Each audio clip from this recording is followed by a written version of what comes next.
विठाला विठाला विठाला विठाला विठाला विठाला विठाला विठाला विठाला विठाला बोला पुंडलिक वरद हरी विठ्ठल ज्ञानदेव पंढरीनाथ भगवान की जय माऊली ज्ञानेश्वर महाराज की जय जगद्गुरु तुकाराम महाराज की जय नाथ स्वामी महाराज की जय आनंद स्वामी महाराज की जय योग महाराज महाराज की जय प्रभु रामचंद्र भगवान की गोपाल जय कृष्ण भगवान भगवान की पवन जय सुत महाबली हनुमान हनुमान की जय छत्रपती शिवाजी महाराज महाराज की जय धर्मवीर संभाजी महाराज की जय भारत माता की जय हर हर महादेव गणपती बाप्पा मोरया मंगल मूर्ती मोरया गणपती बाप्पा मोरया मंगल मूर्ती मोरया गणपती बाप्पा मोरया मंगल मूर्ती मोरया गणपती बाप्पा मोरया मंगल मूर्ती मोरया गणपती बाप्पा मोरया मंगल मूर्ती मोरया गणपती बाप्पा मोरया मंगल मूर्ती मोरया ठाला ठाला ठाला विठाला विठाला विठाला विठाला विठाला विठाला विठाला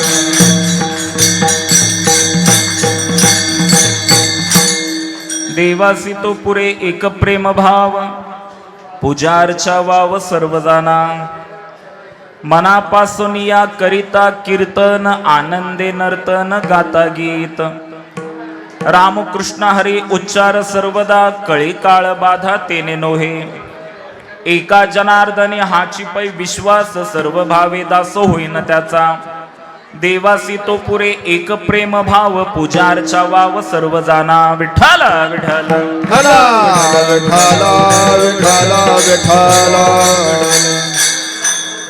देवासी तो पुरे एक प्रेम भाव पूजार्चा वाव सर्व जाना विश्वमांगल्याचं स्वप्न उराशी बाळगून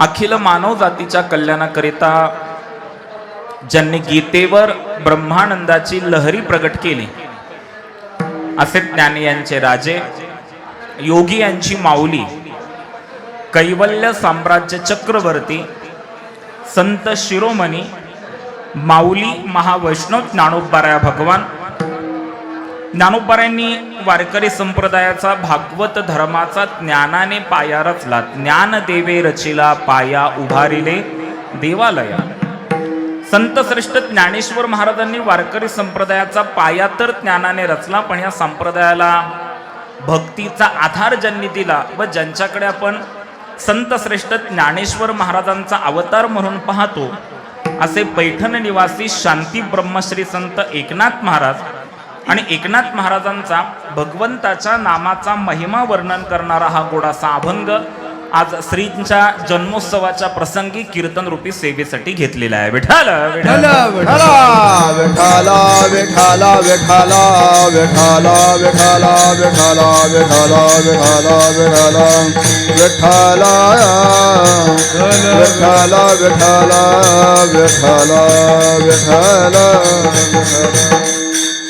अतिशय सुंदर योग आहे श्री क्षेत्र ओझर या ठिकाणी आपण भगवंताच्या चरण सानिध्यामध्ये भगवंताचा जन्मोत्सव करण्यासाठी अतिशय आनंदाने उपस्थित आहोत हा आपल्या सर्वांसाठी एक आनंद सोहळा आहे आनंदाच्या बाबतीत एक फार सुंदर वाक्य आहे आनंद एक उत्कट ईश्वरीय वरदान आनंद एक उत्कट ईश्वरीय वरदान आसमंत प्रफुल्लित करणारी एक दिव्य संवेदना मन मोराच्या पिसाऱ्यातून जणू निळ्या घनश्यामाची अनुभूती प्रत्येकाच्या जीवनात वाहणारा स्नेह झरा पण त्याचा करावा लागतो सोहळा तो सोहळा श्रींच्या जन्मोत्सवाचा आनंद सोहळा आपण सर्व एकत्रित येऊन आज साजरा करत आहोत आणि त्या निमित्ताने हे कीर्तन पुष्प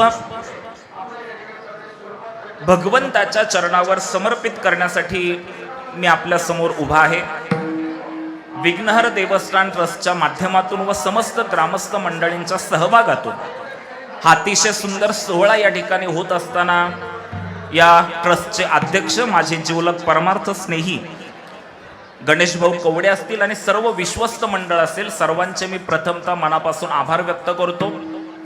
ज्यांचं स्मरण या ठिकाणी आल्यानंतर होतं ते पूजनीय विठ्ठल बाबा मांडे असतील, उपस्थित सर्व माता पिता बंधू भगिनी तरुण मित्र असतील आणि माझे जिवलग परमार्थ स्नेही हरिभक्तीपरायण गणेश महाराज वाघमारे असतील तथा उपस्थित आपण सर्व आपणा सर्वांच्या चरणावर नतमस्तक होतो आणि माझ्या अभंग चिंतनाला प्रवृत्त होतो. विठ्ठल विठ्ठल विठ्ठला विठ्ठला.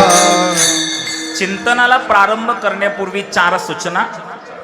पहिली सूचना, आपण हरिकीर्तन ऐकण्यासाठी बसलेलो आहोत, त्यामुळे पाठीचा कणा ताठ करून बसायचंय, म्हणजे व्यवस्थित बसायचंय.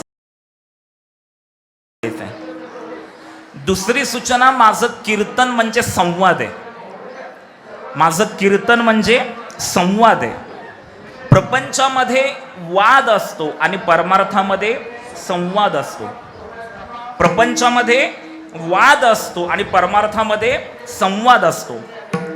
वाद आपल्याला सुख देतो आणि संवाद आपल्याला, बोला हेच बोलायचं, वाद आपल्याला सुख देतो आणि संवाद आपल्याला, चाललो मी आळंदीला, बोला पटकन काय तरी. वाद आपल्याला सुख देतो आणि संवाद आपल्याला, बोलायला चुकताय तुम्ही. वाद आपल्याला सुख देतो आणि संवाद आपल्याला, वाद आपल्याला दुःख देतो आणि संवाद आपल्याला सुख देतो. माझं कीर्तन म्हणजे आध्यात्मिक संवाद आहे. इथून पुढे एक 12 वाजेपर्यंत मी बोलेल, आपण बोला आणि कीर्तन ऐका. 2 आवाज तुम्हाला ऐकायला येत आहेत. एक बाहेर सूचनांचा आवाज ऐकायला येतोय आणि एक माझा आवाज ऐकायला येतोय. आता तुमची इथं शक्तीपणाला लावायची आहे. तुमचं आता कौशल्य आहे, तुम्हाला तो आवाज ऐकायचा आहे का माझा आवाज ऐकायचा आहे. त्याच्यामुळे तुम्हाला माझ्या शब्दांकडे लक्ष देऊन ऐकावं लागेल. विठ्ठल विठ्ठल विठ्ठला. आणि मी इतके चांगले चांगले मुद्दे सांगणार आहेत. ते मुद्दे सांगत असताना तुमचा जर प्रतिसाद मला आला नाही तर मी समजेल की तुमचं लक्ष कीर्तनात नाहीये, तुमचं लक्ष कुठंतरी भरकटलेलं आहे. तिसरी सूचना, इथून पुढे 1 तासभर मी आपल्या समोर उभा राहून आपल्याला साद घालेल. खाली बसून आपण मला प्रतिसाद द्यायचा आहे. मग हा प्रतिसाद तुम्ही देणार कसा, तर माझं बोलणं चालू असताना तुम्ही फक्त एवढी मान हलवत राहायची, म्हणजे मला बरं वाटेल की तुम्ही कीर्तन ऐकताय. मी तुमच्याकडे पाहिलं की मान हलवायला सुरुवात करा, मला बरं वाटेल तुम्ही कीर्तन ऐकताय. चला ताट बसान प्रश्नाचं उत्तर द्या, मला आवाज आला पाहिजे. म्हणजे इथून पुढे कीर्तन संपेतोपर्यंत, इथून पुढे कीर्तन संपेतोपर्यंत कीर्तन कळलं तरी मान हलवायची, नाही कळलं तरी बस जमलं. जमल जमल जमल. आणि आता शेवटची सूचना, भगवंताचा जन्मोत्सव साजरा करण्यासाठी आपण उपस्थित आहोत, म्हणजे आनंदाचा क्षण आहे. त्यामुळं शेवटची सूचना करतो, जगातलं सर्व दुःख देवाने आपल्याच वाट्याला दिलंय असे चेहरे करून बसू नका. मला भीती वाटते बरं का. जरा प्रसन्न आणि टवटवीत चेहरे ठेवा. एकदा जोरदार गजर करा, गणपती बाप्पा मंगल मूर्ती. विठ्ठला विठ्ठला विठ्ठला विठ्ठला विठ्ठला विठ्ठला विठ्ठला. अष्टविनायकापैकी एक अतिशय महत्त्वाचं हे क्षेत्र आहे. खरं तर महाराष्ट्रामध्ये असेल, भारतात असेल किंवा जगभरामध्ये असेल, अष्टविनायकाचा महिमा सर्वांना ज्ञात आहे. आणि अष्टविनायकाचा महिमा सर्वांना ज्ञात असताना श्री क्षेत्र ओझर येथे विघ्नहराच्या चरण सानिध्यामध्ये आपण उपस्थित आहोत. अष्टविनायक म्हणजे 8 गणपती असले तरी अधिष्ठान मात्र एक आहे, हे लक्षात घ्या बरं का. मला भगवंताच्या अस्तित्वाच्या जाणीवा फक्त जागृत करून द्यायच्या आहेत आणि शेवटच्या 5 मिनिटांमध्ये इथलं महात्म्य सांगायचं आणि चिंतनाला पूर्ण विराम द्यायचा आहे. गणपती बाप्पा सुख देणार आहे आणि दुःख हरण करणार आहे. असं कोणतंही क्षेत्र नाही की ज्या क्षेत्रामध्ये गणपती बाप्पाचं महात्म्य माहिती नाहीये. माझ्या शब्दांकडे तुम्ही लक्ष व्यवस्थित द्या. आपल्या कुटुंबामध्ये, आपल्या गावामध्ये किंवा अन्यत्र कुठेही जेव्हा शुभारंभ करायचा असतो मंगल कार्याचा प्रारंभ करायचा असतो तेव्हा गणपती पूजन केलं जातं, गणेश पूजन केलं जातं. तुमच्या माझ्या जीवनामध्ये गणपती बाप्पाचं स्थान हे अतिशय अलौकिक आणि अद्वितीय आहे. समाजामध्ये दोन प्रकारचे लोक आपल्याला पाहायला मिळतात. माझ्या शब्दांकडे व्यवस्थित लक्ष द्या, माझं कीर्तन तुम्हाला समजेल. समाजामध्ये दोन प्रकारचे लोक आपल्याला पाहायला मिळतात. एक आस्तिक लोकांचा वर्ग आहे आणि एक नास्तिक लोकांचा वर्ग आहे. जे देवाला मानतात त्यांना आस्तिक म्हणतात आणि जे देवाला मानत नाहीत त्यांना नास्तिक म्हणतात. पण जे स्वतःला नास्तिक म्हणून घेतात ना त्यांची देखील गणपती बाप्पांवर श्रद्धा असते. हा गणपती बाप्पांचा महिमा आहे बरं का. विठ्ठल विठ्ठल विठ्ठला. आपल्या जीवनातलं विघ्न हरण व्हावं, आपल्या जीवनातलं दुःख हरण व्हावं, आपल्या जीवनातली प्रतिकूलता संपावी, आपल्या जीवनातल्या अडचणी संपाव्या हे तुम्हाला मला प्रत्येकालाच वाटतं ना. मग जेव्हा आमच्या जीवनातलं विघ्न संपावं वाटतं, आमच्या जीवनातल्या अडचणी संपाव्या वाटतात, आमच्या जीवनातली प्रतिकूलता संपावी वाटते, आमच्या जीवनातली चिंता संपावी वाटते, तर आमच्याकडून त्या पद्धतीने आध्यात्मिक साधना, उपासना, अनुष्ठान घडणं अत्यंत गरजेचं असतं. आणि हे अनुष्ठान करत असताना कोणत्या देवतेचं आम्ही अनुष्ठान केलं पाहिजे, कोणत्या देवतेची आम्ही उपासना केली पाहिजे हे आपल्या वेदशास्त्र पुराणांनी आपल्याला सांगितलेलं आहे. म्हणून आपल्या जीवनातलं विघ्न हरण व्हावं म्हणून जी मुख्य देवता सांगितलेली आहे ती देवता म्हणजे गणपती बाप्पा आहेत. गणपती बाप्पांचं तुम्ही पूजन करा, गणपती बाप्पांचं तुम्ही स्तवन करा, गणपती बाप्पांची तुम्ही साधना करा, गणपती बाप्पांची तुम्ही उपासना करा. तुमच्या जीवनातल्या अडचणी, प्रतिकूलता, विघ्न दूर होईल. पण आज आम्हाला त्या देवाच्या अस्तित्वाचाच विषय प्रश्न आहे. मी आता दोन वर्ग सांगितले, एक आस्तिक लोकांचा वर्ग आहे आणि एक नास्तिक लोकांचा वर्ग आहे. पण थोडस समाजामध्ये उघड्या डोळ्यांनी पाहिलं तर इथं 100% कोणी आस्तिकही नाहीये आणि 100% कोणी नास्तिकही नाहीये. माझे शब्द व्यवस्थित आहे का? 100% आस्तिकही इथं कोणी नाहीये, 100% नास्तिकही नाहीये. माणसाच्या जीवनातील अनुकूलतेवर आणि माणसाच्या जीवनातील प्रतिकूलतेवर त्याच्या जीवनातली आस्तिकता आणि नास्तिकता ठरलेली असते. महाराज, एखाद्याच्या जीवनामध्ये सगळं चांगलं चाललंय, कुटुंब चांगलंय, कुटुंबातली माणसं चांगली आहेत,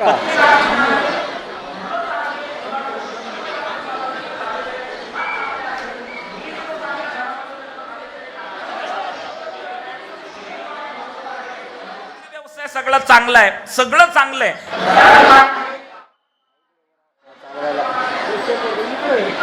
चांगलं चाललेलं असताना साहजिकपणे लोकांना कौतुक वाटतं, अरे बाबा त्याचं तर सगळं चांगलं चाललंय.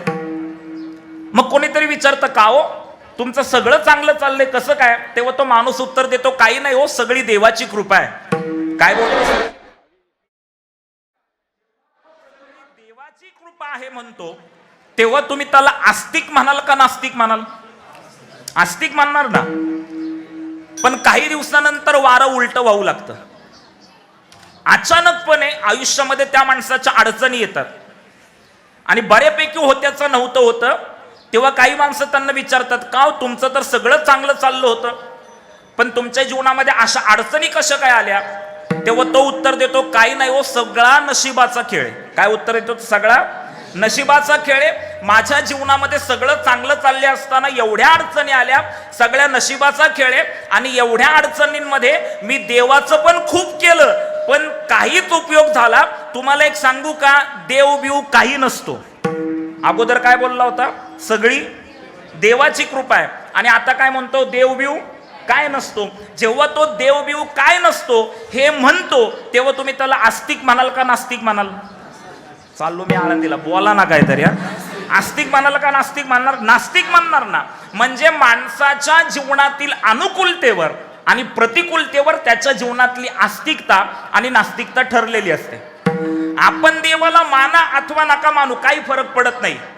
पण महाराज त्याच्या अस्तित्वाच्या खुणा सांगताना बोलतात, चाले हे शरीर, चाले हे शरीर कोणाचे सत्ते, चाले हे शरीर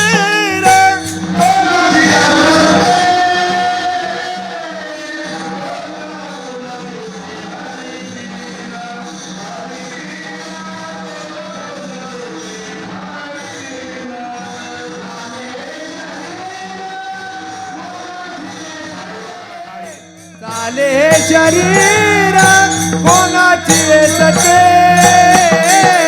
कोण बोलविते हरिवीण कोण बोलविते हरिवीण चाले हे शरीर कोणाची सते चाले शरीर कोणाची अरे हो चाले हे शरीर कोणाचे चाले शरीर कोणाची सते चाले हे शरीर कोणाची सते चाले हे शरीर कोणाची सते कोण बोलविते हरिविना हरिविना कोण बोलविते हरिविना चाले हे शरीर कोणाची सते चाले हे शरीर कोणाची सते कोण बोलविते हरिविना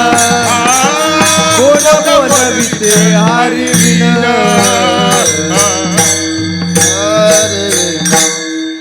चाले हे शरीर कोणाचे असते कोण बोलवी ते हरिवीन देखवी ऐकवी एक नारायण. महाराज पुढे जाऊन बोलतात वृक्षाचे ही पान हाले त्याची सत्ता राहिली अहंता मग कोटे. झाडाचं ही पान त्याच्या सत्तेमुळे हलतं.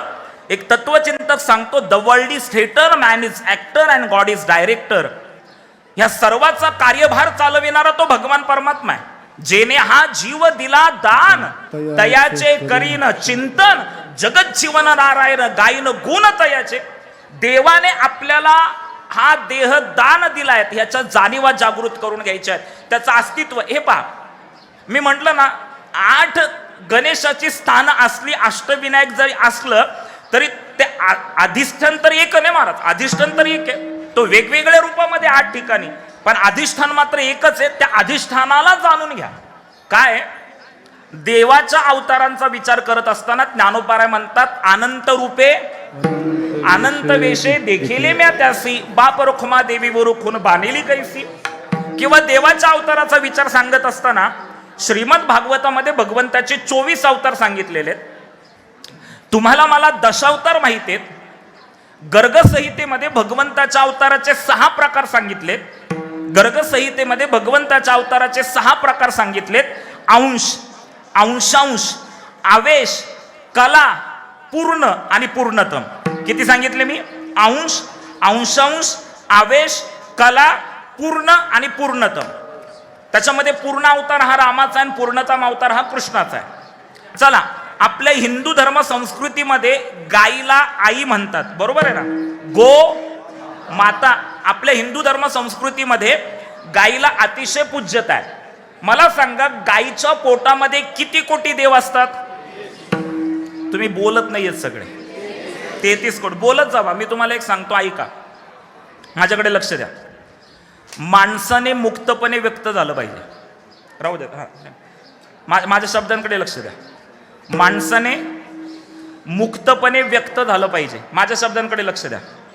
काय बोललो मी? माणसाने मुक्तपणे व्यक्त झालं पाहिजे म्हणजे माणसाने मोकळेपणाने बोललं पाहिजे. आजकाल माणसं बोलत नाहीयेत माणसांशी मोकळेपणाने. अशी कुडत बसतात कुडत. एखाद्याच्या विषयी राग असेल तर बोला. एखाद्याच्या विषयी प्रेम असेल तर बोला. व्यक्त व्हा. मुक्तपणे व्यक्त व्हा. आणि तुम्हाला सांगू का जर आपण मुक्तपणे व्यक्त झालो नाही ना म्हणजे मोकळेपणाने आपण बोललो नाही आपण जर मुक्तपणे व्यक्त झालो नाही तर आतमधल्या आतमध्ये रक्ताच्या गाठी तयार होतात. आलं का लक्षात तुमचं? आपण बोललो नाही तर आतमधल्या आतमध्ये कसल्या गाठी तयार होतात? रक्ताच्या गाठी तयार होतात. आणि मग दुसरी माणसं आपल्याकडे बघून म्हणतात लय आतल्या गाठीचा आहे तो. येतं का लक्षात? म्हणून आतल्या गाठी जेवू नका. बोलत जावा जरा. आपल्या गाईच्या पोटामध्ये किती कोटी देव सांगितलेत? 33 कोटी देव सांगितलेले. 33 कोटी देव नाहीयेत. कोटी ह्या शब्दाचा अर्थ इथं प्रकार घ्यायचा. 33 कोटी म्हणजे 33 प्रकारचे. 12 आदित्य 11 रुद्र 8 वसु आणि 2 अश्विनी कुमार. मी परत सांगतो 33 प्रकारचे. 33 कोटी म्हणजे 33 प्रकारचे. 12 आदित्य 11 रुद्र 8 वसु आणि 2 अश्विनी कुमार असे 33 प्रकारचे देव जिच्या उदरामध्ये वास करतात ती गोमाता. म्हणजे भगवंताने अनंत अवतार घेतले, अनंत रूप घेतले, पण त्याचा अधिष्ठान एक आहे. भगवान परमात्मा अवतार कशासाठी घेतो? किंवा समजा आपण आज भगवंताने जेव्हा श्री गणेशाने विघ्नहाराच्या रूपाने जेव्हा त्या विघ्नासुराला मारण्यासाठी अवतार घेतला, काळाने विघ्नासुराचं रूप घेतलं आणि पार्श्वपुत्राच्या रूपाने श्री गणेशानेच विघ्नहाराचा तो जेव्हा त्या विघ्नासुराचं नायनाट केला. कारण काय होतं? भक्तांचं रक्षण करणं आणि दुर्जनांचा संहार करणं. श्रीमद भगवद्गीतेने सांगितलंय भगवंत अवतार का घेतात? यदा यदा ही धर्मस्य ग्लानिर्भवती भारत अभ्युत्थानम धर्मस्य तदात्मानं सृजाम्यहं धर्म संस्थापनार्थाय संभवामी युगे युगे. विठ्ठल विठ्ठला विठ्ठला विठ्ठला विठ्ठला. ऐका, मग त्याचं अस्तित्व आम्हाला समजलं पाहिजे. म्हणजे आपण मंदिरात आलो म्हणजे इथंच विघ्नहार आहे का? नाही, तो तुमच्या माझ्या तनामनामध्ये आहे. त्याचं अस्तित्व आम्हाला जाणवलं पाहिजे. ऐका, मी एक फार चांगला मुद्दा सांगतो. महाराज काही चुकलं तर मला सांगा. एक फार चांगला मुद्दा सांगतो गणेश महाराज, मी काही चुकलं तर मला सांगा. आणि तुमच्या लक्षात आलं तर मला सांगा की पुरुषोत्तम महाराज हे आम्हाला माहिती आहे. म्हणजे मला दुसरा मुद्दा सांगायला. गेले का काय घरी? आणि मी गेले का काय घरी म्हटलं की हाय आहे म्हणा, बरं का, मला बरं वाटेल. हा, मी एक महत्वपूर्ण मुद्दा सांगतो. देवाच्या अस्तित्वाच्या जाणीवा जागृत करून घ्यायच्या असतील तर अध्यात्मशास्त्र असं सांगतं की देव देशतः कालतः वस्तुतः अपरिच्छिन्न आहे. आलं लक्षात? देव देशतः कालतः वस्तुतः अपरिच्छिन्न आहे. मी एकत्व सांगतोय देवाचं. देव देशतः कालतः वस्तुतः अपरिच्छिन्न आहे. आलं का वाक्य लक्षात? नसल आलं तर प्रामाणिकपणे कबूल करायचं, बरं का. आलं का लक्षात वाक्य? जे उभे राहिलेत कीर्तन करतात त्यांना येईल लक्षात. खाली बसलेले त्यांना मी विचारू शकतो. जर लक्षात आलं असेल तर सांगा, नसल लक्षात आलं तर मी त्याचा विस्तार करतो. चाललो प्रामाणिकपणे कबूल करायचं. नसल लक्षात आलं, तुम्हाला 3 शब्द लक्षात आले, देश, काळ आणि वस्तू. हे 3 शब्द लक्षात आले. तुमच्या लक्षात आला नाही तो अपरिच्छिन्न हा शब्द. मी काय सांगितलं? देव देशतः कालतः वस्तुतः अपरिच्छिन्न आहे. अपरिच्छिन्न या शब्दाचा अर्थ व्यापक आहे.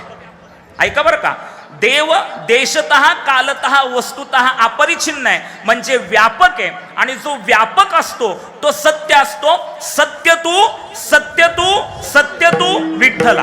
ऐका, एकदा नाही, द्विरुक्तीचं दोष स्वीकारून 3दा सांगितले. सत्य तू सत्य तू सत्य तू विठ्ठला. म्हणजे देशतः सत्य, कालतः सत्य आणि वस्तुतः सत्य. चला मी विस्तार करून सांगतो.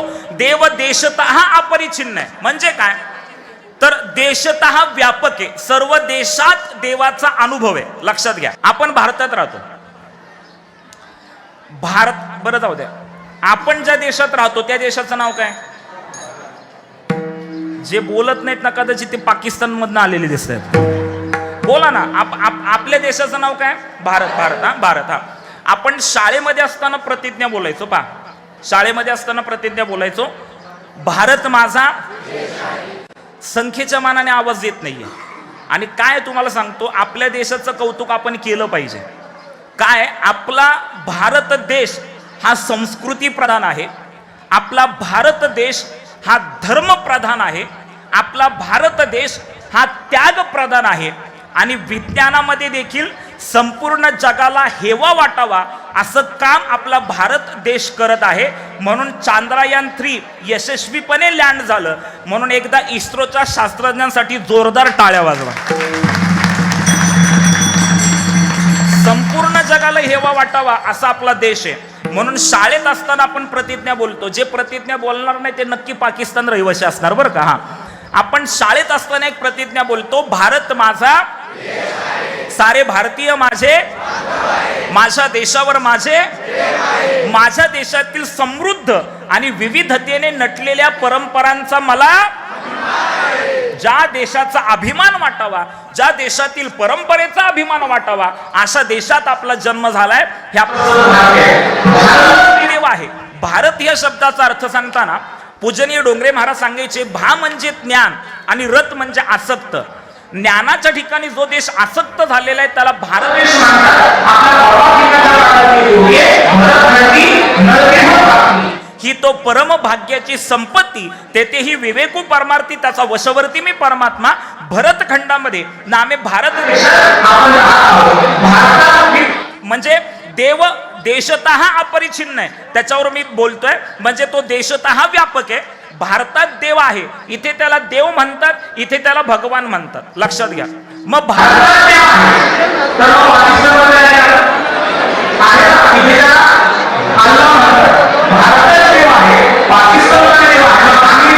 का तिथेही आहे, तिथे त्याला गॉड म्हणतात. देशा परत्वे त्याची नावं बदलली पण त्याचं अस्तित्व बदललं नाही. म्हणजे तो देशतः व्यापक आहे. दुसरा मुद्दा, तो कालतः व्यापक आहे. काळाचे मुख्य 3 प्रकार आहेत. कोणते कोणते? भूतकाळ, वर्तमान काळ, भविष्य काळ. वर्तमानातही ज्याचं अस्तित्व आहे आणि भविष्यातही ज्याचं अस्तित्व राहणार आहे त्याला देव म्हणतात. म्हणून तो कालतः अपरिछिन्न आहे, कालतः व्यापक आहे. आता तिसरा मुद्दा, तो वस्तुतः अपरिछिन्न आहे, म्हणजे वस्तुतः व्यापक आहे. प्रल्हादाला हिरण्यकश्यपूने विचारलं, या खांबात तुझा देव आहे का? प्रल्हादाने काय उत्तर दिलं? आहे. लात मारली, तिथे देव निघाला. नरसिंह अवतार आपल्याला माहिती आहे.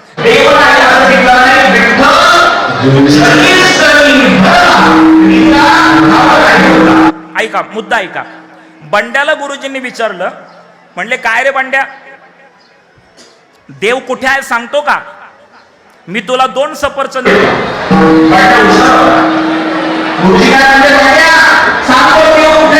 2 सफरचंद देतो.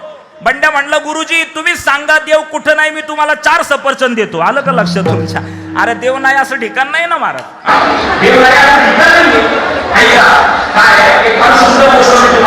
आवडेल गोष्ट आहे का, बारीक आहे का? देवाचं अस्तित्व सांगत असताना एकदा काय झालं, महर्षी नारदांना लग्न करावं वाटलं. लग्नाचा सीझन आला की ज्यांची लग्न झाली नाहीत त्यांना वाटतं लग्न करावं. गेले का काय घरी तुम्ही? ऐका, ज्यांची लग्न झाली नाहीत त्यांना लग्न करावं वाटतं, यात नवल नाही.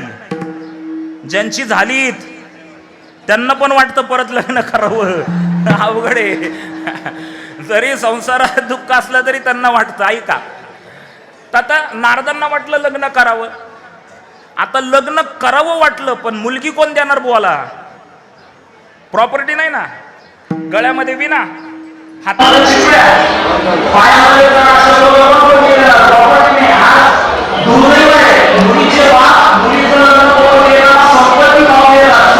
पाहून देत नाही. हे दुर्दैव आहे. विठ्ठल विठ्ठल म्हणून आपल्या पोटचा गोळा, आपली मुलगी दुसऱ्याच्या घरात देत असताना त्यांची संपत्ती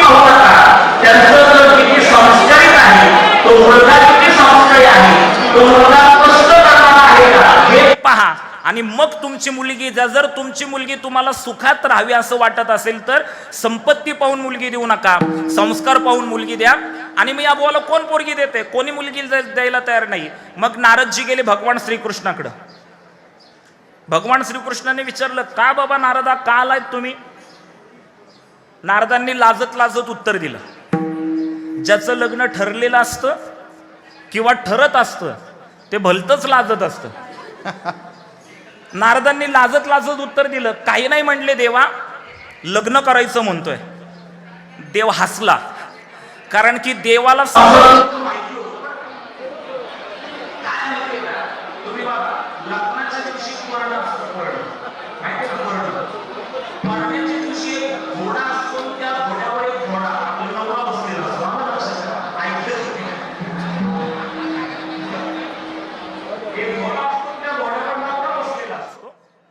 आणि त्याच्या समोर 5-25 जण नाचत असतात.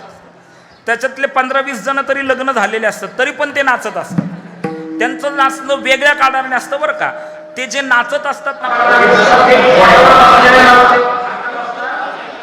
लग्न करून जसं वाटोळं झालं तुझं पण तसंच होणार आहे. विनोदाचा भाग सोडून द्या.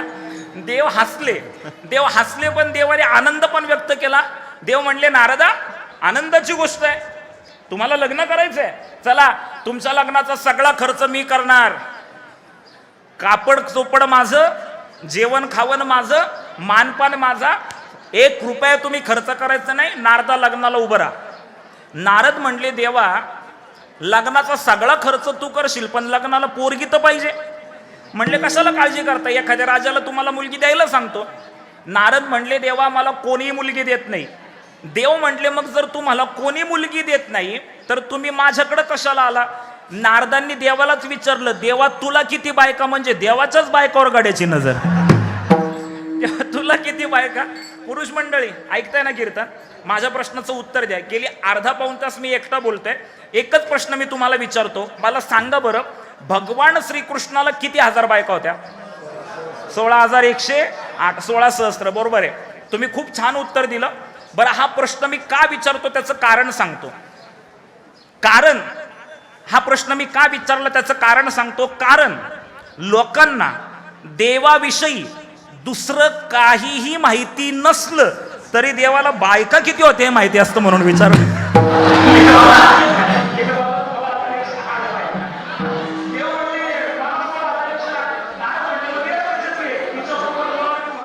सुखाने संसार करतो. नारदाच्या अज्ञानाचं देवाला हसू आलं. देवाला वाटलं याला शब्दातून समजावून सांगणार नाही, याला कृतीतून समजावून सांगावं लागेल. देव म्हणले नारदा तुम्ही माझ्या एका पत्नी बरोबर पुनर्विवाह करा, पण माझी एक अट आहे. मला 16,108 पत्नी आहेत ना, माझ्या प्रत्येक बायकोच्या घरी जायचं आणि जिच्या घरी मी नसेल त्या माझ्या बायकोसोबत तुम्ही लग्न करायचं. नारद होते गणगणित, ते लग्नाची गणगण लय बेकार असते. नारद होते गणगणित. नारदाला वाटलं 16,108 बायका आहेत, याला एखादीच्या घरी असेल एवढा गणगणित होता गडी, काहीच दिसत नाही. 16,108 बायका आहेत याला, 16,108 पैकी कोणाच्या तरी एखादीच्या घरी असेल 16,107 मधली जी आपल्याला आवडेल, जिच्याशी आपलं जुळेल, जिचे विचार आपल्याला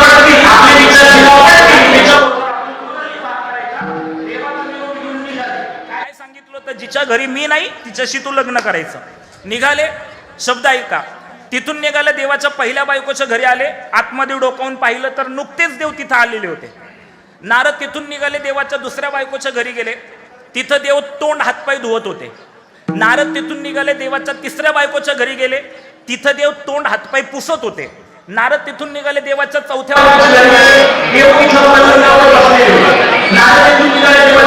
बायकोच्या घरी गेले. देवाची बायको देवाला बसायला पाठ ठेवत असते. नारद तिथून निघाले, देवाच्या 6व्या बायकोच्या घरी गेले. तिथं देव पाटावर बसलेले असतात. नारद तिथून निघाले, देवाच्या 7व्या बायकोच्या घरी गेले. तिथं देवाची बायको देवासमोर पाठ ठेवत असते. नारद तिथून निघाले, देवाच्या 8व्या बायकोच्या घरी गेले. तिथं देवाची बायको त्या पाटासमोर रांगोळी काढत असते. नारद तिथून निघाले, देवाच्या 9व्या बायकोच्या घरी गेले. तिथं देवाच्या बायकोने त्या पाटावर चांदीचं ताट ठेवलेलं असतं. नारद तिथून निघाले, देवाच्या 10व्या बायकोच्या घरी गेले. तिथं देवाची बायको त्या ताटामध्ये पंचपक्वान्न वाढत असते. नारद तिथून निघाले, देवाच्या 11व्या बायकोच्या घरी गेले. तिथं देवाने ताटाभोवती पाणी फिरून आचमन केलेलं असतं. नारद तिथून निघाले, देवाच्या 12व्या बायकोच्या घरी गेले. तिथं देवाने पहिला घास तोडून तोंडात टाकलेला असतो. नारद तिथून निघाले, देवाच्या 13व्या बायकोच्या घरी गेले. तिथं देवाची बायको देवाला आग्रह करत असती. नारद तिथून निघाले, देवाच्या 14व्या बायकोच्या घरी गेले. तिथं देवाचं जेवण झालेलं असतं. नारद तिथून निघाले, देवाच्या 15व्या बायकोच्या घरी गेले. तिथं देव पाटावरून उठून पलंगावर बसलेले असतात. नारद तिथून निघाले, देवाच्या 16व्या बायकोच्या घरी गेले. तिथं देवाची बायको देवाला पानाचा विडा देत असते. तुम्हाला काय 16,108 ऐकायच्यात का काय? 16 सांगता सांगता माझ्या तोंडाला फेस आला. तुम्ही आपलं बघतच राहिलात माझ्याकडे. किती दुसऱ्याच्या बायकामध्ये इंटरेस्ट बघ ना. असं एकही ठिकाण सापडलं नाही की जिथं देव नाही. अरे देव नाही असं ठिकाण नाही, त्याचं अस्तित्व फक्त आम्हाला जाणून घेता आलं पाहिजे. विठ्ठला विठ्ठल विठ्ठला विठ्ठला विठ्ठला विठ्ठला विठ्ठला. मग तो दिसत जरी वेगवेगळ्या रूपामध्ये असला तरी त्याचं अस्तित्व एक आहे. पा देवाला पाहण्यासाठी देवळात तर जायचंच आहे, कारण की त्या अधिष्ठानाची ती एक किमया असते, त्या अधिष्ठानाचं महात्म्य असतं. पण तिथं गेल्यानंतर आज आपण विघ्नहराच्या चरण सानिध्यामध्ये आलो. इथं आल्यानंतर बाप्पाचं दर्शन घेतल्यानंतर आपल्यातलं देवत्व जागृत झालं पाहिजे ना.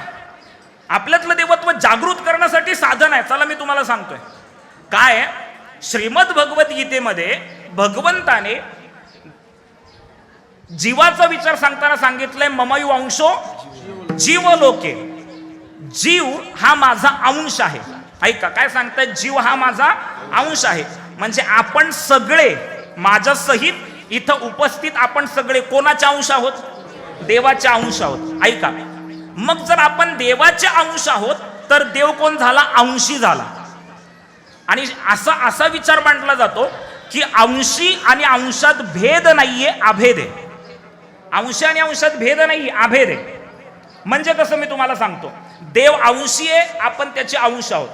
अंशी आणि अंशात भेद नाही, अंश आणि अंशात अभेद आहे. जसं की आई वडील एखाद्या लेकराला बघितल्यानंतर आपण नाही का म्हणत आईवर पडलाय बरं का.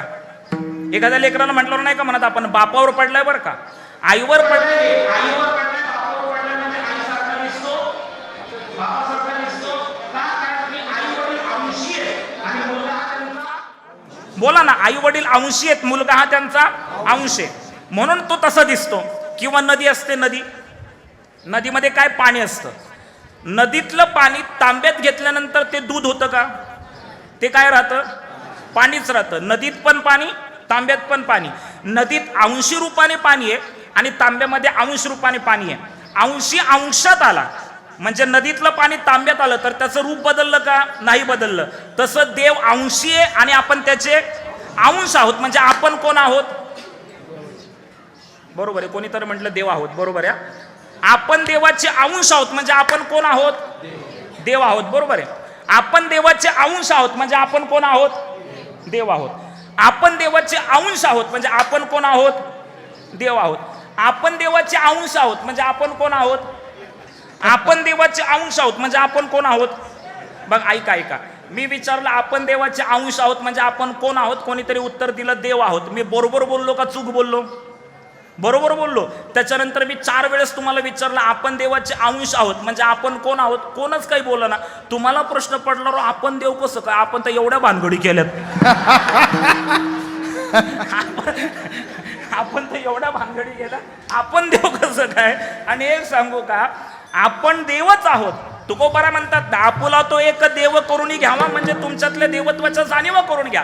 काय यायचंय, हे ठराविक भाद्रपद महिन्यातला हा कालावधी जो आहे, जो गणेशोत्सव म्हणून आपण साजरा करतो, हा कालावधी म्हणजे आपल्या देवत्वाच्या जाणीवा जागृत करून घ्यायच्यात. आणि देवत्वाच्या जाणीवा जागृत करत असताना देवाला जे आवडतं ते साधन आपल्याकडून घडलं पाहिजे. काय देवाला आवडतं तेच महाराज अभंगाच्या पहिले. देवासी तो पुरे एक प्रेम भाव, देवासी तो पुरे एक प्रेम भाव, देवासी तो पुरे एक प्रेम भाव, देवासी तो पुरे एक प्रेम भाव.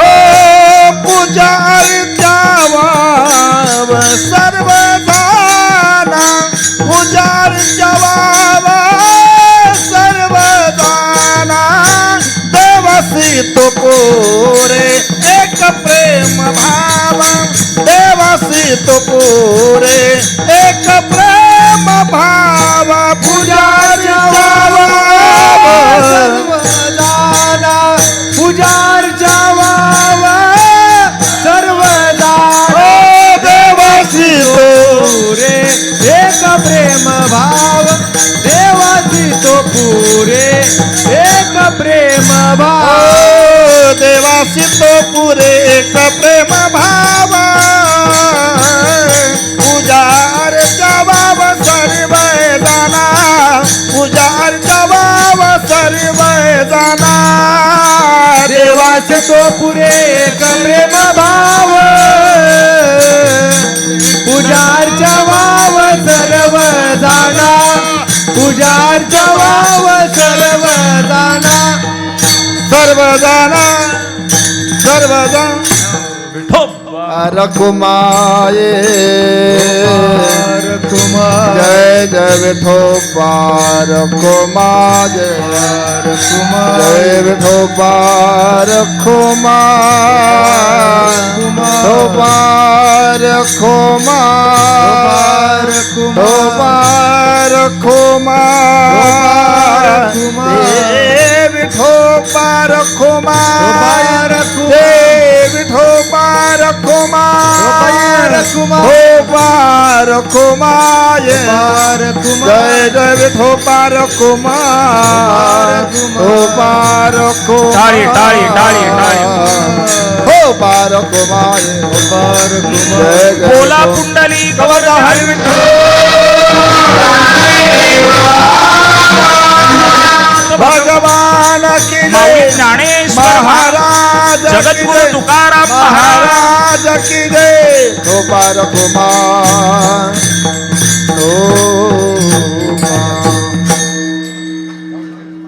राहू दे. काल परवा या काल परवा देवाचं आणि तुमचं काय भांडण नाही ना? नाही, कारण की एखाद्या सोबत भांडण झालं की आपण बोलतो ना रामकृष्ण, आपण बोलतो ना की आता तुझं नाव आयुष्यात घेणार नाही.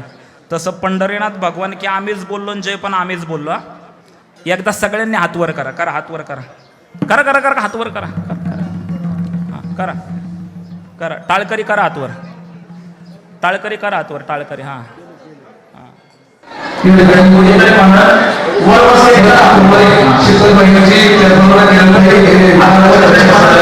हातवर करणार बघू काय होतंय.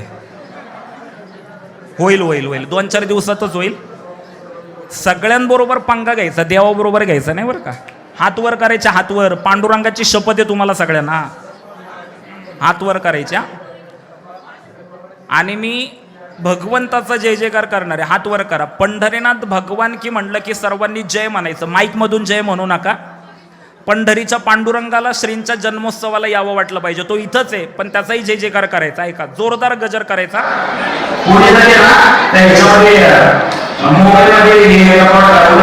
स्टेटसला दिसलं पाहिजे आपला श्रींचा जन्मोत्सव किती जोरदार झाला. त्या हातवर करायचे, सर्वांनी जय म्हणायचं. जय. हा ऐका, मी पंढरीनाथ भगवान की म्हणाल तुम्ही जय म्हणायचं, माईक मधून म्हणायचं नाही. बेंबीच्या देठापासून भगवंताचा जय जयकार करायचा. आणि जो जय म्हणणार नाही ना त्याचा आज दिवसभर आणि रात्रभर घसा दुखणार. बघा दुखतो की नाही. चला. हा हा हा पंढरीनाथ भगवान की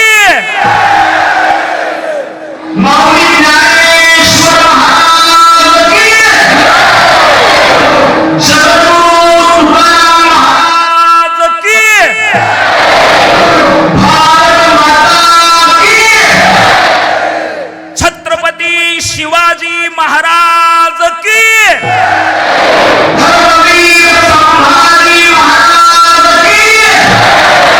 हर हर हर हर हर हर गणपती बाप्पा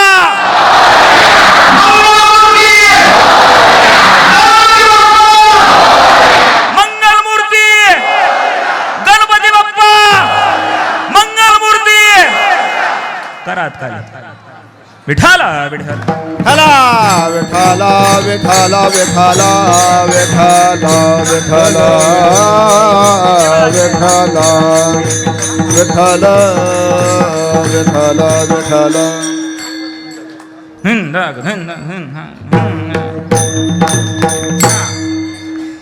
काय आवडतं देवाला? देवासे तो पुरे एक प्रेम भाव. या विभागाचे लोकप्रिय आमदार आदरणीय बेनकेसाहेब भिडेकरी उपस्थित आहेत. संपूर्ण परिवारासहित या ट्रस्टचे अध्यक्ष आणि या परिसरातील विकासाचे शिल्पकार आदरणीय गणेश भाऊ कवडे असतील आणि संपूर्ण विश्वस्त मंडळ असेल, त्यांच्या वतीने मी आमदार साहेबांचं मनापासून स्वागत करतो. सर्व वारकऱ्यांच्या वतीने आपल्याला रामकृष्ण हरी. विठ्ठल विठ्ठल विठाला विठाला विठाला. देवाला काय आवडलं पाहिजे? ऐका बरं का, आपण देवाला आवडलो पाहिजे. एक महात्मा म्हणतो, भगवान ने तुझे जीवन दिया है तो तू कर्म ऐसा कर कि तू भगवान से ही जाके मिले. भगवंताने. आणि एक सांगू, मानवी जीवनावर कर्माचा फार मोठा परिणाम आहे. महाराज म्हणतात, केले कर्म झाले तेची भोग आले, उपजले मेले ऐसे किती. आपण कोण आहे? जे कर्म तुम्ही कराल तेच कर्म तुम्हाला भोगावं लागणार आहे. मग माणूस म्हणून जन्माला आलोय ना, कर्म असं करा ना की आपण देवाला आवडलो पाहिजे. ज्यांचा मी अभंग घेतलाय, महाराज त्या नाथ महाराजांचं वर्णन करताना, नाथ महाराजांच्या कुळाचं वर्णन करताना नाथ महाराजच भागवतामध्ये सांगतात, आता वंदू भानुदासा जो का पितामहांचा पिता, ज्याचेनी वंश भगवंता झाला प्रियकर सर्वथा. प्रियकर हा शब्द महत्वाचा आहे. आम्ही भाडुदासांच्या पवित्र कुळामध्ये जन्माला आलो, ज्यांच्यामुळे आमचं कुळ भगवंताला प्रिय झालं. आम्ही माणूस म्हणून जन्माला आलोय ना, तर आम्ही देवाला आवडलो पाहिजे, आम्ही संतांना आवडलो पाहिजे, आम्ही ज्या कुटुंबामध्ये राहतो त्या कुटुंबाला आवडलो पाहिजे, आम्ही ज्या समाजामध्ये राहतो त्या समाजाला आम्ही आवडलो पाहिजे, असं आमचं कर्म असलं पाहिजे. एक फार सुंदर गोष्ट सांगितली जाते. एकदा गेले का काय घरी? झाला अजून एक 10-15 मिनिटं. ते एकदा महर्षी नारद देवाला भेटायला गेले. देवाला भेटायला गेल्यानंतर इकडच्या तिकडच्या गप्पा झाल्या आणि नारदांचं लक्ष देवाच्या उजव्या बाजूला एक वही ठेवली होती, त्या वहीवर गेलं. नारदांनी विचारलं, देवा काय त्या वहीमध्ये? देवाने उत्तर दिलं, नारदा त्या वहीमध्ये की नाही माझ्या भक्तांच्या नावाची यादी आहे. आता नारदही भक्त होते ना, नारदांना वाटलं की देवाने भक्तांच्या नावाची यादी तयार केली आणि त्या यादीमध्ये आपलं नाव आहे की नाही पाहिलं पाहिजे. देवा ती वही मी पाहू का? हो म्हणले, पहा ना. देवाने ती वही नारदांच्या हातात दिली. नारदांनी उत्सुकतेपोटी ते वही उघडली. वही उघडताच क्षणी वहीच्या पहिल्या पानावर पहिल्या क्रमांकाला नारदांचंच नाव दिसलं. किती आनंद असेल! कर्तुम अकर्तुम अन्यथा कर्तुम असं ज्याचं सामर्थ्य आहे, जगाची उत्पत्ती स्थितीला ज्याच्यामध्ये सामावलेला आहे, अशा जगत नियंत्याने भक्तांच्या नावाची यादी तयार केली आहे. आणि त्या भक्तांच्या नावाच्या यादीमध्ये या पठ्ठ्याचं, या नारदाचं पहिलं नाव आहे. आनंद गगनात मावत नव्हता. सगळी वही चाळली. एक लक्षात आलं, एका भक्ताचं नाव त्या वहीमध्ये नव्हतं. बरं, चूक भूल द्यावी घ्यावी ना. ज्याचं नाव नव्हतं त्याचं नाव सांगायला पाहिजे होतं, देवा आमक्या एका भक्ताचं नाव या वहीमध्ये नाहीये, तेवढं तू ते नाव लिही, म्हणजे तुझ्या भक्तांच्या नावाची यादी पूर्ण होईल. पण नारदांनी तसं केलं नाही. नारद मनातल्या मनात म्हणतायत, त्याला तसंच पाहिजे. आलं का लक्षात तुमच्या? दुसऱ्यावर जळण्याची परंपरा तिथून चालत आली आहे बरं का. हां, दुसऱ्याचं भलं आपल्याला पाहवतच नाही. नारदांनी वही मिटली, देवाचं दर्शन घेतलं, निघाले बाहेर जसे निघाले तसं ज्यांचं नाव वहीमध्ये नव्हतं तेच समोरून आले. हनुमंतरायांना पाहिल्यानंतर नारदांनी आपला आनंद लपवण्याचा प्रयत्न केला, पण अंतःकरणापासून झालेला आनंद चेहऱ्यावर दिसतोच. तुम्ही पहा, मनापासून झालेला आनंद चेहऱ्यावर दिसतो. तुम्ही एखाद्या मैतीला जरी गेलात तरी देखील तुम्हाला जर तुमच्या मनामध्ये कुठल्या प्रकारचा आनंद असेल तरी तुम्ही दुःखाच्या ठिकाणी तुमचा तो आनंद चेहऱ्यावर दिसतो. आणि तुम्ही मनापासून दुःखी असाल आणि किती आनंदाच्या ठिकाणी गेला तरी तुमच्या चेहऱ्यावर दुःख दिसतं. सगळा मनाचा खेळ. ऐका, मनापासून आनंद झाला होता, चेहऱ्यावर दिसत होता. हनुमंतरांनी विचारलं, नारदा आनंदी दिसताय, काय कारण? तेव्हा नारद म्हणले, हनुमंता माझ्या आनंदाचं कारण तुला सांगितलं तर तुला दुःख होईल. हनुमंतरा म्हणले, नाही नारदा, तुमच्या आनंदामध्ये मला आनंद आहे, तुमच्या दुःखामध्ये मला दुःख आहे. मायबापांनो, आजच्या कीर्तनात सगळं कीर्तन लक्षात नाही राहिलं तरी एवढं एक सूत्र लक्षात ठेवा. सुखी जीवन जगण्याचं सूत्र जर काय असेल तर दुसऱ्याच्या आनंदाने आनंदी व्हा आणि दुसऱ्याच्या दुःखाने दुःखी व्हा. जीवनात महाराज तुम्ही सुखी जीवन जगणार. ऐका, तेव्हा नारदांनी सांगितलं, हनुमंता आत्ताच देवाला भेटून आलोय आणि देवाने की नाही भक्तांच्या नावाची यादी तयार केली आहे. आणि हनुमंता, देवाने तयार केलेल्या भक्तांच्या नावाच्या यादीमध्ये या नारदाचं पहिलं नाव आहे म्हणून आनंद झालाय. पण दुर्दैवाची गोष्ट, गरज होती का पुढचं सांगण्याची? पण म्हणले, दुर्दैवाची गोष्ट, तुझं नाव त्या वहीत कुठंच नाही. नारदांना वाटलं हनुमंताला असं सांगितल्यानंतर हनुमंतराय रुसतील, रागावतील, नाराज होतील, पण तसं घडलं नाही. हनुमंतराय नारदांना म्हणले, नारदा देवाने तुम्हाला 2 नंबरची वही दाखवली आहे, 1 नंबरची वही जाऊन पहा म्हणजे तुम्हाला कळेल पहिलं नाव कोणाचं आहे. नारद महाराज आल्या पावली परत म्हणले, देवा तुझ्याकडे अजून एक वही आहे का? म्हणले, अजून एक वही आहे. म्हणले, ती वही मला पाहायची. माता भगिनींनो ऐका, तर देवाने ती वही काढण्यासाठी आपल्या कमरेला सोन्याचा करदोडा बांधला होता. सोनं बरं का. गणेश भाऊंनी मागं ट्रस्टच्या माध्यमातून मन मंदिर हा कार्यक्रम आयोजित केला होता, त्यावेळेस मी हा दृष्टांत सांगितला होता. तर ते कमरेला सोन्याचा करदोडा, ऐकताय का माता गेल्या का काय घरी? कमरेला सोन्याचा करदोडा. सोनं तुमचं सोनं हा विषय आवडीचा आहे ना. म्हणजे माझे बाबा सांगायचे, आजी माझे आजोबा सांगायचे की बाईला इतकं सोनं आवडतं बघा, पटलं तर मान हलवा बरं का. बाईला इतकं सोनं आवडतं की बाईच्या गळ्यामध्ये सोन्याचा पाटा वरवंटा करून बांधला तरी खरडट चालेल एवढं आवडतं बरं का. मला पण आवडतं, पण तुम्हाला मी आतमधली गोष्ट सांगतो, जाहीरपणे सांगतो, मला पण सोनं आवडतं, पण काढून ठेवलंय पाकिटावर परिणाम व्हायला लागला. जसं आहे तसा माझे खूप मित्र इथं उपस्थित आहेत. परमार्थाची पहिली पायरी म्हणजे तुम्ही ट्रान्सपरंट असलं पाहिजे, तुम्ही पारदर्शक असला पाहिजे, ॲज इट इज समाजासमोर आला पाहिजे. नाहीतर खायचे दात वेगळे आणि दाखवायचे दात वेगळे, काय उपयोगाचं नाही. ऐका, ते सोनं सोन्यावरून विषय निघाला. माझं आपल्या पुण्यातल्या एका गोल्डन मॅननी प्रवचन ठेवलं. आपल्या पुण्यामध्ये भरपूर गोल्डन मॅन आहेत, पुणे जिल्ह्यामध्ये तो ट्रेंड आहे, कॉपी पेस्ट ट्रेंड येतो. पहिलं ते स्वर्गीय आमदार रमेश भाऊ वांजळे, ते पहिले गोल्डन मॅन महाराष्ट्रात फेमस होते. तर एका गोल्डन मॅनने माझं प्रवचन ठेवलं. प्रवचन झाल्यानंतर तो मला मानधनाचं पाकिट द्यायला आला. गोल्डन मॅन म्हणजे जवळजवळ 1.5 किलो गळ्यामध्ये त्याच्या सोनं चैनी वगैरे होत्या. ते तुम्हाला पाकिट द्यायला आला. मी त्याला म्हटलं नको पाकिट. तो म्हटला अहो दादा, माझ्या आईची इच्छा होती, ती तुम्हाला टी व्हीवर नेहमी पाहते आणि तिने आता ते फेसबुक इंस्टाग्राम त्याच्यावर पण म्हणते त्या पुरुषोत्तम दादांचंच कीर्तन मला लावून दे म्हणून. तुम्ही आलात, मला खूप आनंद वाटला. तुम्ही माझ्या आईची इच्छा पूर्ण केली. तुम्ही प्रवचन केले, 15,000 रुपये दिलेत प्रवचनाचे. म्हटलं नको 15,000 रुपये. त्याला वाटलं कमी असतील, त्याने अजून 10,000 रुपये टाकले आणि 25,000चं पाकिट मला द्यायला लागला. म्हटलं तुम्ही 25 काय 30,000 रुपये दिले तरी मला नको. त्यांनी लगेच त्याच्या बायकोला बोलवलं. ताई, बायकोच्या गळ्यामध्ये 1.5 किलो सोनं होतं, त्याच्या गळ्यात 1.5 किलो आणि तिच्या गळ्यात 1.5 किलो सोनं. आणि मग त्यांनी बायकोला बोलवल्यानंतर तो म्हटलं बघ, आपल्याकडं एवढे महाराज आले, सगळ्यांनी आपल्याकडून पैशाचं पाकिट घेतलं, पण पुरुषोत्तम दादा आले, ते आपल्याकडून पैसे घेत नाहीयेत. बघ पुरुषोत्तम दादांचा त्याग. आता त्याग हा शब्द ऐकल्यानंतर मलाच घाम फुटला.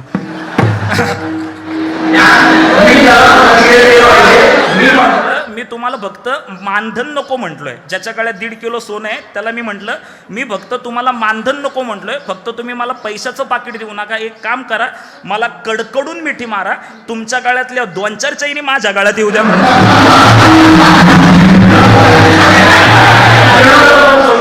तसं देवाने कमरेला सोन्याचा करदोडा बांधला होता. सोन्याच्या करदोड्याला सोन्याची चावी होती. सोन्याच्या चावीने सोन्याच्या कपाटाचं सोन्याचं कुलूप देवाने उघडलं आणि कपाटातून हिरेजडित रत्नांनी मडवलेली वही बाहेर काढली. ती हिरेजडित रत्नांनी मडवलेली वही पाहिल्यानंतर नारद मनातल्या मनात म्हणतात, डबल VIP लोकांची नाव आहेत का काय माहिती आहे ह्याच्यामध्ये. आणि ती वही जेव्हा नारदांनी हातामध्ये घेतली, ऐका बरं का, गोष्ट फार सुंदर आहे आणि अध्यात्म हे श्रद्धेने ऐकायचं असतं. ती वही नारदांनी हातामध्ये घेतली, हिरेजडित रत्नांनी मोडवलेली वही हातामध्ये घेतली आणि ती उघडली. उघडताच क्षणीच वहीच्या पहिल्या पानावर पहिल्या क्रमांकाला सुवर्णाक्षरामध्ये हनुमंताचं नाव लिहिलेलं होतं. नारदांनी देवाला विचारलं, हा का देवा पंक्ती प्रपंच? बाहेरच्या वहीमध्ये माझं पहिलं नाव आणि कपाटातल्या वहीमध्ये हनुमंताचं पहिलं नाव, त्याचं काय कारण? तेव्हा देवाने उत्तर दिलं, नारदा, बाहेरच्या वहीमध्ये अशा भक्तांची नाव आहेत ज्या भक्तांना मी आवडतो आणि कपाटातल्या वहीमध्ये अशा भक्तांची नाव आहेत जे भक्त मला आवडतात. आणि आपण देवाला आवडणाऱ्या भक्तांमध्ये असलो पाहिजे. आणि मग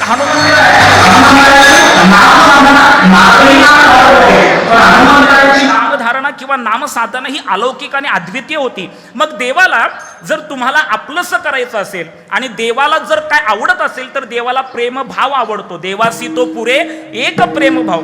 आपण सर्व सद्गतीत अंतःकरणाने आणि प्रेमयुक्त अंतःकरणाने विघ्नहराच्या चरण सानिध्यामध्ये जेव्हा येतोय तेव्हा आपल्या अंतःकरणामध्ये जो प्रेमभाव जागृत झालाय. आणि मानवी जीवनाचं अतिशय महत्वाचं सूत्र म्हणजे आपल्या अंतःकरणामध्ये प्रेमभाव असला पाहिजे. मी प्रमाण सांगतो परमार्थिकांच्या पाठातली, थोर प्रेमाचा भुकेला हाची दुष्काळ तयाला.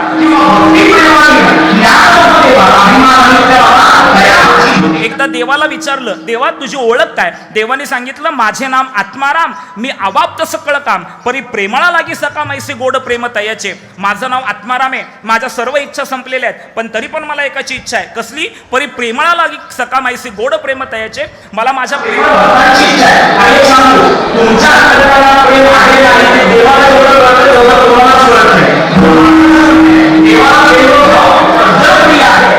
प्रेमभाव अंतःकरणामध्ये निर्माण करणं अत्यंत गरजेचं आहे. देवाला विचारलं, देवा उदाहरण देतो का? देवाने उदाहरण दिलं. कुब्जा काय सुंदर होती, कुब्जा काय सुंदर होती, तिच्या प्रेमाची मज प्रीती, राधा प्रार्थी वनाप्रती काय विषयासक्ती लागोनी. अरे बाबा, कुब्जा सुंदर होती का? सुंदर नव्हती, दिसायला कुरूप होती, पण मी दिसणं पाहिलं नाही. तिने माझ्यावर जे प्रेम केलं त्या प्रेमाचा मी भुकेला होतो आणि राधेबरोबर मी तासनतास वनामध्ये विहार करायचो. मला विषयांची आवड होती का? विषयांची आवड नव्हती, मी तिच्या प्रेमाचा भुकेला होतो. प्रेमेविना श्रुती स्मृती ज्ञान, प्रेमेविना ध्यान पूजन, प्रेमेविना भजन कीर्तन, वृथा जाण नृपणाता. म्हणून भगवंताला तो प्रेम भाव प्रिय आहे. मग तो प्रेम भाव अंतःकरणामध्ये कोणत्या साधनाने निर्माण करायचा, तो विचार महाराज अभंगाच्या दुसऱ्या चरणात. मनापासून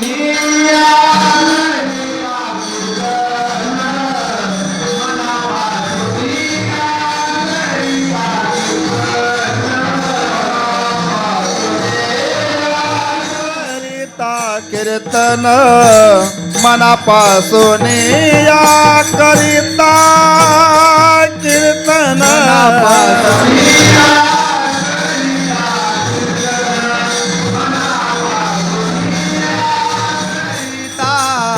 कीर्तन मनापासून या करिता कीर्तन मनापासून या करिता कीर्तन आनंदे नर्तन गाता गीत आनंदे नर्तन गाता गीत देवासी तो पुरे एक प्रेम भाव देवासी तो पुरे एक प्रेम भाव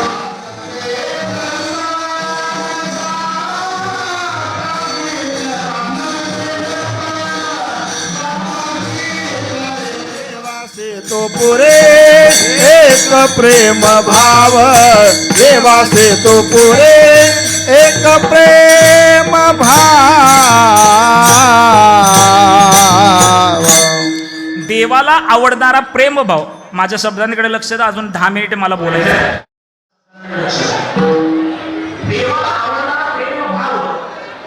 त्याच्या नामातून निर्माण होतो. प्रेम तेथे वास करी मुखी उच्चारिता हरी. प्रेम कुठं निर्माण होतं? जिथं आपण नामस्मरण करू, त्याच्या गुणांचं गायन करू. तुमच्या सर्वांच्या पाठातला एक अभंग आहे, हेची दान देगा देवा तुझा विसरण व्हावा, गुण गायीन आवडी हेची माझी सर्व जोडी, न लगे मुक्ती आणि संपदा संत संग देई सदा, तू का म्हणे गर्भवासी सुखे घालावे आम्हासी. ऐका, महाराज म्हणतात मनापासून या करिता कीर्तन. मनाचा खेळ फार गमतीशीर आहे. माझ्या प्रश्नाचं उत्तर द्या, तुम्हाला मन आहे का? चाललो मी आळंदीला, बोला ना काहीतरी. मग तुम्ही जाना ना माझं मन थोडंसं. तुम्हाला मन आहे का? आहे, दाखवता का? मन आहे तर दाखवा ना. बरं चला, तुम्हाला हात आहेत का? दाखवता का? दाखवा ना. हात हात दाखवले. डोळे आहेत? आहेत. का आहेत? मन आहे पण ते दिसत नाहीये. मग ते नाही का? आहे. नामोबाळाचा शब्द आहे. नामोबाळांना जे मन करीसे केवढे हे पाहता न सापडे एरवी राहता वया थोडे प्रयोग केला जे बुद्धी ते सळी निश्चया ते टाळी धैर्य से हातफळी मिळवून या जाय. आणि त्या मनाचा चंचल स्वभाव सांगितला, जे बैसीचे तरी हिंडवी 10 दिशा.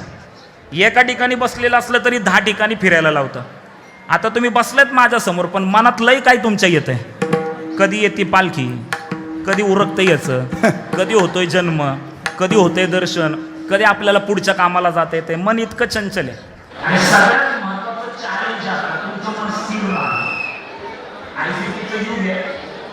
अतिशय महत्त्वाचं आपल्या आयुष्यात चॅलेंज असेल तर स्ट्रेसलेस होणं. माझं सहित आपण सगळे स्ट्रेसमध्ये आहेत. आपले चेहरे सांगतात आपण किती स्ट्रेसमध्ये येते. आपण गणगणित आहे, गणगणित. 5 स्ट्रेस आहेत आमदार साहेब. Physical stress, mentally stress, financially stress, socially stress आणि फॅमिली स्ट्रेस. इथं आपल्यापैकी कोणी पण 100%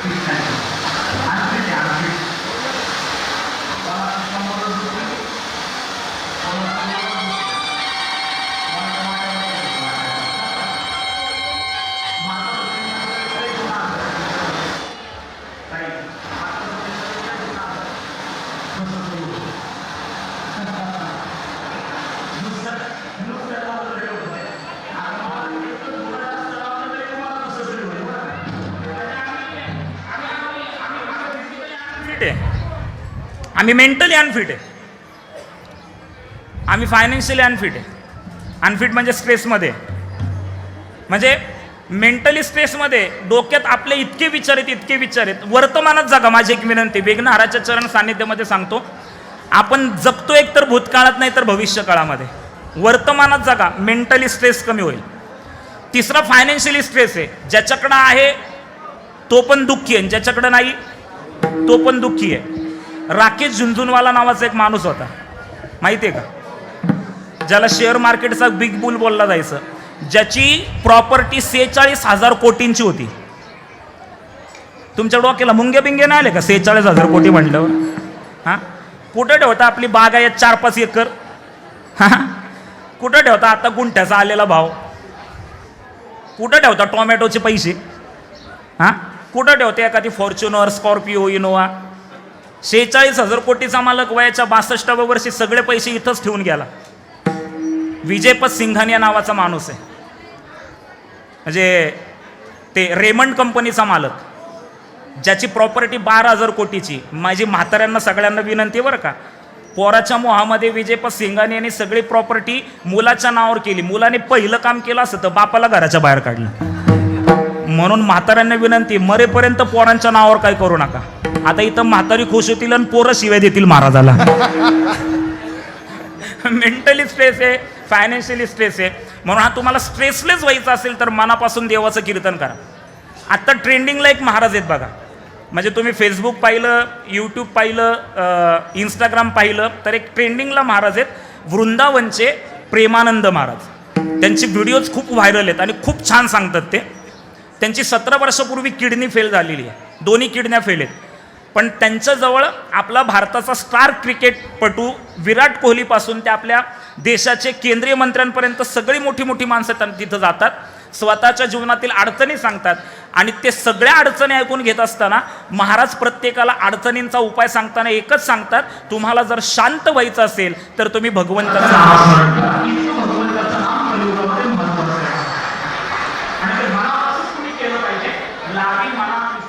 गोविंदाचे आणि ते नामस्मरण आपल्या सर्वांकडून व्हावं.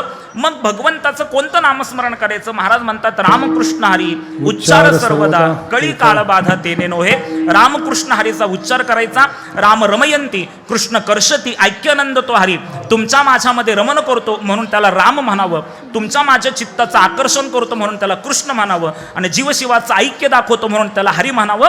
रामाचा आचार अधिक कृष्णाचा विचार अधिक हरीचा उच्चार बरोबर रामकृष्ण हरी. आणि असं जर केलं तर काय होईल? एका जनार्दने हाची पै विश्वास सर्व भावे दास होईन, त्याचा देव त्याचा दास होईल. विठ्ठल विठ्ठल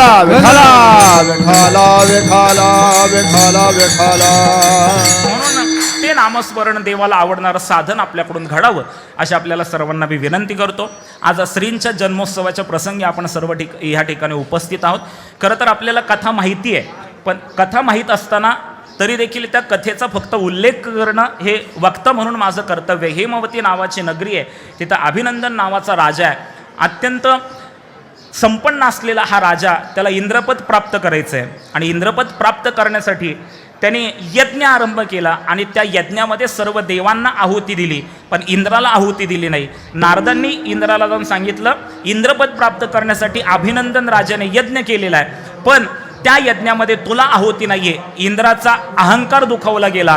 त्यांनी काळाला आवाज दिला. काळाने विघ्नासुराचं रूप घेतलं आणि तो विघ्नासूर सर्व देवांना त्रास द्यायला लागला. तेव्हा सगळे देव श्री गणेशाला शरण गेले आणि गणेशाने सांगितलं, अभय दिलं की पार्श्वपुत्राच्या रूपाने विघ्नासुराचा नायनाट करता येतील. तेव्हा मग विघ्नहाराच्या रूपाने विघ्नहार आणि पार्श्वपुत्र तो जो विघ्नासूर होता, त्या विघ्नासुराचं आणि विघ्नहाराचं अर्थात श्री गणेशाचं तुंबळ युद्ध झालं. आणि त्याच्यामध्ये जेव्हा विघ्नासूर शरण आला तेव्हा भगवान श्री गणेशाने त्याच्याकडून वचन घेतलं, जिथं माझी भक्त पूजा करत असतील तिथं तो त्रास द्यायचा नाही. पण विघ्नासुराने देखील अभय मागून घेतलं की जसं तुमचं नाव आहे तसं माझंही नाव राहिलं पाहिजे. म्हणून मग भगवान श्री गणेश तथास्तु म्हटले आणि मग तोच विघ्नहर ह्या ती घटना जिथं घडली ते श्री क्षेत्र ओझर.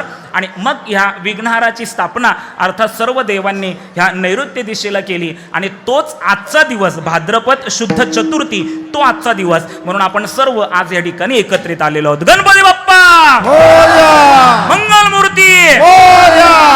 आणि श्री क्षेत्र ओझर या ठिकाणी विघ्नहर देवस्थान ट्रस्टच्या माध्यमातून श्रींचा जन्मोत्सव मोठ्या उत्साहात संपन्न केला जातो. या ट्रस्टचे अध्यक्ष श्री गणेश भाऊ कवडे असतील आणि सर्व विश्वस्त मंडळ आपल्या सर्वांच्या वतीने गतवर्षीही मला ही कीर्तनाची सेवा दिली, याही वर्षी ही सेवा दिली. झी टॉकीजचा वरिष्ठ कीर्तन मार्गदर्शक म्हणून आपल्याला सर्वांना ज्ञात आहेत. सद्गुरू अमृतनाथ स्वामी महाराज मठाचा मठाधिपती म्हणून आपल्याला मी सेवा करत आहे.